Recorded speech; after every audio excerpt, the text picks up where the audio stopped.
아라비안 나이트. 왕의 아들 세 탁갈슨과 바그다드의 다섯 아가씨 이야기. 호기심에 날려버린 미녀 천국. 아라비안 나이트 지난 이야기. 바그다드의 짐꾼과 3명의 애꾸눈 탁발승 및 왕과 대제상 일행은 우연한 기회에 조 베이드 등 천하절색 미녀 3사람이 사는 집에 와서 그녀들과 잔치를 벌이는데, 잔치가 끝나가자 그녀들은 기이한 행동을 하게 됩니다. 조 베이드는 검은 개를 채찍으로 때리다 포옹을 하자 약속을 어겨 그녀에게 사연을 묻고, 분노한 조 베이드는 흑인 노예들을 시켜 그들을 죽이려 하는데, 자신들의 사정을 털어놓으면 풀어주겠다고 하자 탁발승부터 말을 합니다. 첫 번째 탁발승이 숙부의 왕궁에서 사촌 형제가 그의 여동생과 지하 무덤으로 들어가는 것을 도와주지만, 대제상의 반란으로 아버지는 죽고 외눈박이가 되며 대제상에 의해 숙부도 죽고 자신은 도망을 친 사연을 밝힙니다. 인도 왕에게 가던 두 번째 탁발승은 도적대에 쫓기다 정령의 지하 궁전에서 미녀와 사랑에 빠지지만 정령에 들켜 원숭이가 되는데, 공주의 도움으로 다시 왕자가 되지만 공주는 죽고 외눈박이가 된 사연을 밝힙니다. 세 번째 탁갈승의 이름은 아지부이며 카시부라는 왕의 아들인데, 나라를 물려받은 후 먼 곳에 나가 새로운 것을 발견하겠다며 함대를 꾸려나갔다 거대한 자석광산인 검은 산의 함대가 끌려가게 됩니다. 배들은 모두 해체되어 깊은 바닷속에 잠겼고 부하들도 익사했는데, 그만 간신히 산기슭에 떠밀려가서 산 위에 서 있는 도마레에 들어가 잠을 자는데 꿈에 노인네가 나타나더니 말을 했습니다. 잘 듣거라. 아지브. 잠에서 깨어나면 내 발밑에 땅을 파보아라. 거기에는 청동활 하나와 나 파살 3개가 있을 것이다. 그것은 지금 인류를 위협하고 있는 수많은 악들을 물리치기 위해 어떤 별자리들의 전기를 모아 만들어진 것들이다. 상에 대고 화살 3발을 쏘아라. 기사와 말은 나란히 바다에 떨어질 것이다. 그러고 나서 활과 화살을 원래의 자리에 다시 묻어라. 이때 바다는 부풀어 올라 산 위 도매 발치까지 차오를 것이다. 물이 거기까지 올라오면 어떤 사람이 양손으로 노를 저어 오는 거룻배 한 척이 보일 것이다. 이 사람 역시 청동으로 되어 있으나 내가 쓰러뜨린 동상과는 다른 자이다. 거룻배가 오면 하느님의 이름을 입에 담지 말고 배에 올라 그 사람이 가는 대로 놔두어라. 그는 배를 저어 열흘 후에 다른 바다에 이를 것이고, 거기서 너는 무사히 고국에 돌아갈 방법을 찾을 수 있을 것이다. 그렇지만 내가 말했듯이 여행하는 동안 하느님의 이름을 절대로 입에 담지 말아야 한다는 것을 꼭 명심해라. 잠에서 깨어난 그는 꿈에서 노인이 말한 대로 하자 그대로 모든 일이 이루어졌고, 청동 사내가 쉬지 않고 노를 저어 아흐레 후에 멀리 다른 섬들이 보이자 그는 너무 기뻐 경고를 잊고 하느님 감사합니다라고 외쳤습니다. 이 말을 채 끝내기도 전에 거룻배는 청동 사내와 함께 바다에 가라앉았고, 그는 파도에 떠밀려 해변으로 밀려오는데, 그곳은 아주 쾌적한 작은 무인도였고 얼마 후 범선 한 척이 다가와 정박을 했습니다. 배가 정박하자 노예들이 내려 섬의 어느 장소에서 땅을 파헤쳤고, 잠시 후 배에서 각종 식량과 가구들을 짊어지고 땅속으로 들어갔고, 한 노인과 18살 정도 되어 보이는 잘생긴 소년 하나를 데려갔습니다. 그들은 얼마 후 다시 나와 뚜껑 문을 닫고 돌아갔지만 소년은 없었는데, 소년 혼자만 지하 공간에 남은 것으로 배가 떠나자 그는 그들이 땅을 파헤친 장소로 달려가 안에 들어가니 자단 위에 소년이 앉아 있었습니다. 그의 출현에 소년은 무서워했지만 그가 안심을 시키자 웃는 얼굴로 그에게 기이한 이야기를 해주는데, 보석상으로 많은 돈을 번 소년의 아버지는 힘들게 소년을 낳았지만 점성술사가 애군이 닥칠 것이라고 했답니다. 당신의 아들은 분명 15살 때까지 아무 탈 없이 잘 자랄 것이요. 하지만 15살 되는 해에 목숨을 앗아갈 수 있는 애군이 닥칠 텐데 그것을 피하기는 힘들 것이요. 하지만 천만다행으로 이때 죽지 않는다면 장수를 누리게 될 것이요. 우리가 이렇게 말할 수 있는 까닭은 지금부터 15해 후 검은 산 꼭대기에 있는 청동 기마상이 카시브 왕의 아들 아지부 왕자에 의해 넘어지고, 바로 이 왕자가 그로부터 50일 후에 당신의 아들을 죽일 것이라고 별자리 운세에 쓰여 있기 때문이요. 큰 충격과 고통에 빠진 소년의 아버지는 전날 왕자가 열흘 전에 청동 기사를 넘어뜨렸다는 소문을 듣고 오래전에 지어놓은 지하 거처에 소년을 숨긴 후 40일 후에 다시 데리러 오겠다는 약속을 남기고 떠난 것입니다. 보석상 아들의 이야기를 들은 왕은 그가 그럴 리가 없다고 생각해 점성술사들을 속으로 비웃으며 보석상 아들을 안심시켰지만 그를 놀래키지 않으려고 자신이 아지부 왕자라는 사실은 밝히지 않았습니다. 그들은 밤이 깊을 때까지 이런저런 대화를 나누었고 서로 너무 좋아 유쾌하게 39날을 보낼 수 있었고 드디어 40번째 날이 되었는데 소년이 목욕을 한 후 멜론과 설탕을 좀 갖다 달라고 부탁했습니다. 멜론을 쟁반에 담은 왕자가 카치발을 하고 코니스 위에 있는 칼을 잡으려고 하다 발이 이불에 걸려 넘어졌는데 불운하게도 넘어진 장소는 소년의 몸 위였고 그는 들고 있던 칼로 그의 심장을 찌르고 말았습니다. 그는 즉사했는데 이 광경에 비명을 지르며 괴로움과 후회의 땅바닥을 대굴대굴 굴렀지만 곧 돌아올 소년의 부친에게 발각될 수도 있어 지하 거처를 빠져나온 후 원래대로 입구를 막고 흙을 덮었습니다. 얼마 후 배가 오자 그는 몸을 숨길 만한 큰 나무 위에 올라갔는데 노인과 종들이 배에서 내려 지하 거처로 갔다가 그곳에서 가슴에 칼이 찔린 아들을 발견하고 고통의 비명을 질러대가 실신을 했습니다. 한참 후 다행히 노인의 의식이 돌아오자 그들은 소년의 시신을 묻고 떠났고 그는 섬에 혼자 남았는데 이렇게 한 달이 지난 어느 순간 바닷물이 줄어들어 물이 허벅지까지만 올라오지 않아 걸어서 바다를 건넜습니다. 한참을 걷다 그는 붉은 구리로 지어진 성을 발견해 장려하기 그지없는 건축물을 바라볼 때 산책을 다녀오는 것으로 보이는 잘생긴 청년 10명이 나타났는데 놀랍게도 그들은 모두 오른쪽 눈이 없는 내꼬들이었습니다. 그는 그들에게 왕국에서 나온 때부터 그때까지 일어난 일들을 이야기해 주었고 크게 놀란 그들이 함께 성으로 들어가자고 권해 들어가는데 방들을 수십 개 통과한 후 넓은 응접실에 이르렀습니다. 그곳에는 파란색의 작은 자단 10개가 둥글게 배치되어 있었고 중앙의 자단에는 노인이 앉고 젊은 공자들도 각자 자단에 앉았는데 왕자에게 그냥 양탄자 위에 앉으라면서 말했습니다. 한 가지 말씀드리고 싶은 게 있는데 여기서 당신하고 상관없는 일에 대해서는 물어보지 마십시오. 예를 들어 왜 우리 모두가 애꼬인지 하는 질문은 삼가해 주십시오. 그냥 보고만 계시고 그 이상 쓸데없는 호기심은 품지 마십시오. 그들은 오랫동안 대화를 나누었는데 밤이 깊어지자 청년 중 하나가 노인에게 자야 할 시간이니 의무를 이행할 수 있게 필요한 것을 갖다 달라고 하자 노인은 사실에서 천으로 덮인 대야 10개를 머리에 이고 나왔습니다. 그리고 각 청년 앞에 대야와 횃불을 각각 한 개씩 내려놓았는데 청년들은 대야 안에 담긴 재와 숟가루와 그 으름을 한 대 섞더니 얼굴에 마구 문지른 후 모든 게 우리의 게으름과 방탕함의 결과로다라고 외쳐댔습니다. 그들은 이처럼 괴상한 행동을 하면서 밤을 거의 새웠고 결국 멈추자 노인은 물을 떠와 그들이 손과 얼굴을 닿게 해주었는데 그들은 더러워진 옷도 벗어버리고 깨끗한 옷으로 갈아입었습니다. 그는 사연을 물어보고 싶은 유혹에 밤새 한잠도 못 자고 다음 날 아침 바람을 쐬러 밖으로 나간 자리에서 불벼락을 맞더라도 사연을 들어야겠다고 말했지만 그들은 대답 없이 편히 쉬기나 하라고 했습니다. 그러나 그 이후의 날들도 똑같은 행동들이 반복되자 호기심을 참지 못한 그가 궁금증을 풀어주거나 자기 왕국으로 돌아갈 길을 알려달라고 간청하자 한 청년이 그 호기심에 한쪽 눈을 잃을 수도 있다고 했습니다. 그가 상관없다고 하자 그들은 양을 끌고 와 목을 따 가죽을 벗긴 후 사용한 칼을 그에게 주면서 이 칼이 꼭 필요할 때가 있을 테니 잘 갖고 있으라고 말했습니다. 이제 우리는 당신을 이 양가죽 속에 집어넣고 겉을 깨맨 후 광장에다 갖다 놓을 겁니다. 그리고 우리가 물러나 있으면 잠시 후에 엄청나게 큰 새 한 마리가 공중에 나타날 겁니다. 사람들이 흔히들 로크라고 부르는 새지요. 이 새는 당신을 양으로 착각하고 낚아채서 저 구름 위 까마득한 하늘로 날아 올라갈 겁니다. 하지만 그다지 두려워할 필요는 없습니다. 로크는 다시 땅으로 내려와 당신을 어떤 산 꼭대기에 올려놓을 테니까요. 몸이 땅에 닿았다 싶으면 즉시 칼로 양가죽을 가르고 빠져나오십시오.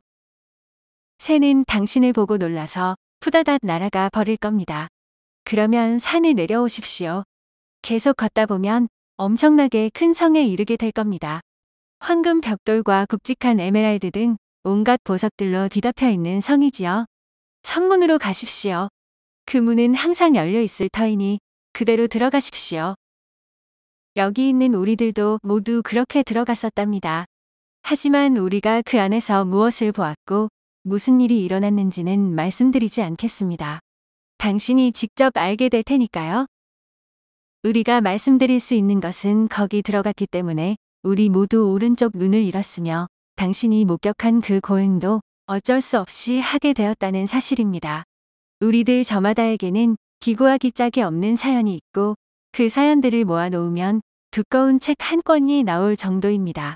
하지만 더 이상은 말씀드릴 수 없군요. 그가 애꾸 청년의 말에 따라 칼을 들고 양가죽을 덮어쓰자 청년들은 양가죽을 꿰매어 광장에 놓은 후 성으로 들어갔으며 얼마 되지 않아 그들이 말한 루크가 그를 잡아채더니 어떤 산꼭대기에 올려놓았습니다. 몸이 땅에 닿자 그는 칼로 양가죽을 가르고 새 앞에 튀어나왔고 새는 그를 보자마자 날아가 버렸는데 바로 걷기 시작해 반나절도 안 돼요. 생각보다 더 아름다운 성에 도착해 열린 문으로 들어갔습니다. 그러자 큰 응접실이 나왔는데 그 안에는 상상을 초월하는 완벽한 미모를 지닌 40명의 젊은 여인들이 앉아 있었고 그를 보자 일어나면서 용감하신 분이시여. 잘 오셨습니다라고 외쳤습니다. 아가씨들은 그를 높은 자리에 앉혔고 그가 당황스럽다고 하자 그가 자기들의 영주이며 주인이고 판관이라 그의 명이라면 무엇이든 따르는 노예들이라고 말한 후 그에게 온갖 극진한 봉사를 해주었습니다. 그런 후 아가씨들이 모두 그의 옆에 둘러앉아 여행담을 들려달라고 간청하자 그는 밤이 될 때까지 지금까지 겪은 일들을 상세히 이야기해 주었는데 실내가 어둑해지자 즐거운 주연이 자정이 넘을 때까지 벌어졌습니다. 왕자님, 오늘은 먼 길을 오시느라 매우 피곤하실 터이니 이제 들어가서 쉬시는 게 좋겠어요. 왕자님의 방은 준비되어 있습니다. 하지만 침실에 들기 전에 우리 중 가장 마음에 드는 사람을 골라 오늘 밤을 함께 보내세요. 한 사람만 선택해 다른 사람을 저버리는 무례를 범하고 싶지 않아 한 여인을 선택하는 일은 하지 않겠다고 대답하자 조금 전에 말했던 아가씨가 다시 말했습니다. 우리 모두는 당신이 착한 분이라는 걸 잘 알고 있어요. 행여 우리 사이에 질투심을 일으키지는 않을까 염려하여 그렇게 사양하고 계신 것도 잘 알고요. 하지만 전혀 그러실 필요가 없습니다. 우리 중 한 사람이 운 좋게 선택된다 하여도 다른 사람들이 시샘하는 일은 없을 테니까요. 왜냐하면 우리 사이에는 이미 약조가 되어 있기 때문입니다. 즉 매일 밤 한 사람씩 돌아가면서 똑같은 영예를 누리고 40날이 지난 후에는 처음부터 다시 시작하기로 말이에요. 그러니 마음 놓고 하나를 고르세요. 빨리 휴식이 필요할 터이니 더 이상 지체치 마시고 선택해주세요. 간청에 응할 수밖에 없었던 그는 대표로 말한 아가씨에게 손을 내밀었고 그렇게 손을 맞잡은 우리는 다른 아가씨들의 인도를 받아 화려한 궁실에 들어갔고 다른 아가씨들은 각자 방으로 물러갔습니다. 다음 날 아침 그가 잠에서 깨어나 옷을 입기가 무섭게 39명의 아가씨들이 어제와는 다른 모습으로 몸단장을 하고 궁실에 몰려들어 아침 인사를 하고 몸 상태가 괜찮은지 물어보았습니다. 그리고는 욕실에 데려가 몸을 씻겨주면서 갖가지 봉사를 해주었으며 거의 하루 종일 식탁에서 시간을 보냈고 잘 시간이 되자 그녀들은 또 다시 함께 있을 여인 한 명을 고르라고 간청했습니다. 그는 이런 식으로 매일 밤 한 명씩 잠자리를 같이 하며 이 40명의 아가씨와 1년을 보냈고 이 관능적인 삶은 근심의 그림자 한 점 없이 행복하게만 흘러갔습니다. 그런데 1년이 지나자 뜻밖의 일이 벌어졌는데 아침에 저의 궁실을 방문한 40명의 아가씨들이 평소처럼 명랑한 낯으로 안녕을 묻는 대신 조용하기만 했고 얼굴은 온통 눈물로 젖어 있었습니다. 그녀들은 한 사람씩 그에게 다가와 볼에 입을 맞춘 후 이제 헤어져야 한다고 했는데 그는 무엇 때문에 헤어져야 하는지 설명해 달라고 간청하자 그녀들 중 하나가 말했습니다. 그녀들은 모두 왕의 딸인 공주들로 모두 이곳에서 즐겁게 지내고 있지만 구체적으로 밝힐 수 없지만 반드시 해야 할 의무를 위해 매년 40날 동안 이곳을 떠나 있어야 한다고 했습니다. 그런 후 그녀들은 성에 돌아오는데 어제가 바로 한 해가 끝나는 날이라 오늘 그를 떠나야 해서 괴로워하는 것으로 떠나기 전에 그에게 성 전체의 열쇠들을 모두 맡기고 가겠다고 했습니다. 그러면서 황금으로 된 문은 절대로 열지 말라고 했는데 만약 그러면 자기들을 다시 보지 못할 뿐 아니라 큰 화를 입으실 수 있다고 했는데 그는 충고를 반드시 지킬 수 있다고 장담했습니다. 마침내 그녀들이 떠나고 성 안에 홀로 남은 그가 첫 번째 문을 열고 들어가자 가수를 심어놓은 놀라운 정원이었는데 크기가 보통 가실들보다 훨씬 컸고 도랑은 적당한 습기를 유지해주고 있었습니다. 그는 놀라운 것들로 머리가 가득한 채 다음 문을 열자 그곳에는 온갖 꽃이 만발한 정원이 있었고 세 번째 문을 열자 넓은 가흥장이 펼쳐져 있었는데 날이 저물자 황홀해진 마음으로 궁실로 돌아갔습니다. 이곳에 있는 40개의 문 안에는 보고가 하나씩 있었는데 첫 번째 보고에는 진주가, 두 번째 보고에는 다이아몬드와 석유석과 루비가, 세 번째 보고에는 에메랄드가 쌓여 있었습니다. 네 번째 보고에는 금괴, 다섯 번째 보고에는 금화, 그리고 여섯 번째 보고에는 은괴, 일곱 번째와 여덟 번째 보고에는 은하가 가득 차 있었고 다른 보고들은 자수정 등 모든 종류의 보석들이 있었습니다. 그는 39날에 걸쳐 99개의 문을 열어 그 안에 든 놀라운 것들을 다 보았다고 이제 금지된 100번째 문만이 남게 되었는데 공주들이 다음 날 오기로 되어 있었지만 그는 악마의 유혹에 굴복하고 말았습니다. 그는 절대로 열지 않겠다고 약속했던 그 치명적인 문을 결국 열고 말았는데 발도 들이기 전에 아주 달콤하면서도 체질과 맞지 않는 강한 냄새가 코를 찔러 그대로 기절했을 정도였지만 정신을 차린 후 안에 들어갔습니다. 신기한 것들로 가득한 이 방에는 세상에서 가장 아름답고 체격이 좋은 한 마리의 흑마가 있어 그가 말에 올라타 채찍질을 하자 말은 보이지 않았던 날개를 활짝 펼치고 공중으로 날아올랐습니다. 저로서는 그저 두 눈 딱 감고 말 등에 찰싹 붙어있는 수밖에는 없었죠. 하지만 간이 콩알만해진 와중에도 그럭저럭 떨어지지 않고 견뎌낼 수 있었습니다.